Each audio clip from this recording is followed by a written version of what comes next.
If you're watching your blood sugar but still crave a little sweetness, today's episode is for you. We're spotlighting the incredible Kaong, also known as the sugar palm, and talking with Filipino Forester Dr. Junn Lapitan, who's harnessing this native wonder to create one of the best sugar alternatives out there. Hello again, and welcome back to my YouTube channel, Dr. Hanz MD. Hello, we're here with Mr. Junn Lapitan, owner of Marayata Farms, and they specialize in producing products from Kaong, otherwise known as ano po ba, Philippine palm tree? In English? The English name is sugar palm. Sugar and palm. Scientific name is Arenga pinnata. So I guess Mr. Junn, it's really indigenous to the Philippines. This Actually, product, it's an exotic species that has already been naturalized. Oh, I see. Maybe it's from Indonesia or something. Yes, in Malaysia. Southeast Asia. But you know, growing up, I really remember Kaong as really a vital ingredient in halo-halo. Yes. It's one of the things that, absolutely has to be in the halo-halo. Yes. Otherwise, it's not halo-halo. But a lot of people, they think Kaong is the same as nata de coco. And sometimes I feel that way too. I thought Kaong was from the coconut. Mm-hmm. So could you tell us the difference between Kaong and nata de coco? I don't know much about nata de coco, but what I know is that it is cultured from sap of coconut. But in the case of Kaong, it's actually seeds that we are eating, immature seeds. The fruits actually have 2 to 3 seeds, usually 3 seeds, and we extract the seed. That's what you get from animal. I was watching some videos of it. Does it entail any processing, like any fermentation? I think, when you process it. Oh, you're talking about the fruit. The Kaong, yes. The fruit, no. You just have to extract it from the husk and then boil it.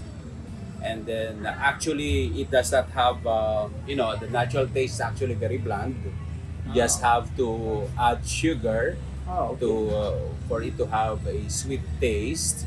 In our case, we extract that not for halo-halo. Yeah, we also do a bit of halo-halo, but primarily for Kaong pie. Oh, I see. So the very soft Kaong seed is a major ingredient in our Kaong pie, which we cook using Kaong syrup. I see. Could you go to the process how you extract sugar from Kaong? That's what you're trying to do, right? Yeah, Extract yeah. it. We tap sap from mature Kaong. It's from the trees. Yeah, it's from the trees. Oh, I see. Okay. The process actually starts with tapping Kaong sap. Kaong has tremendous ecological and economic benefits.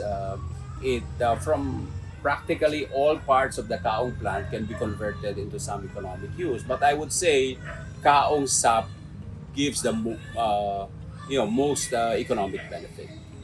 Because from the Kaong sap, we can produce first Kaong sugar, Kaong syrup, vinegar, even bioethanol. Oh, okay. Even bioethanol. Of all the crops known to yield ethanol, Kaong actually gives the highest. The highest alcohol content. Alcohol content, and in terms of the yield, because of all the economic palms, Kaong gives the highest amount of Kaong sap on a daily basis.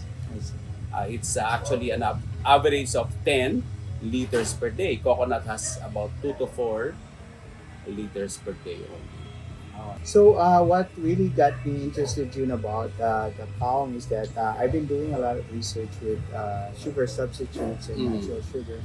And I see that the glycemic index of Kaong sugar is around 30 to 35, which I think is one of the lowest actually. It's probably even lower than coconut sugar, which is very popular in the US. It depends on the samples.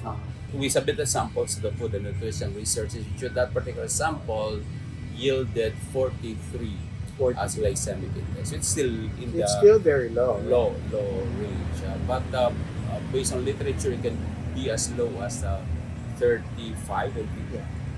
That's what I found out in my research, and that's even lower than coconut sugar. And coconut sugar is actually very popular in the US. You can actually go to the grocery store and buy it. But a lot of people, they're not.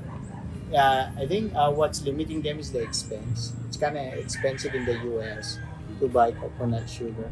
Kaong sugar's low glycemic index means it doesn't cause the sharp spikes in blood sugar that typical sweeteners often do. This makes it a smart option for those aiming to stabilize energy levels and support metabolic health. Dr. Lapitan's work is a sweet reminder that nature can offer healthier alternatives. There's power in the palm. That ends the first part of my interview with Dr. Junn Lapitan, owner of Marayata Farm in Indang, Cavite. Join us next time as we discuss other products that may be produced from this amazing plant.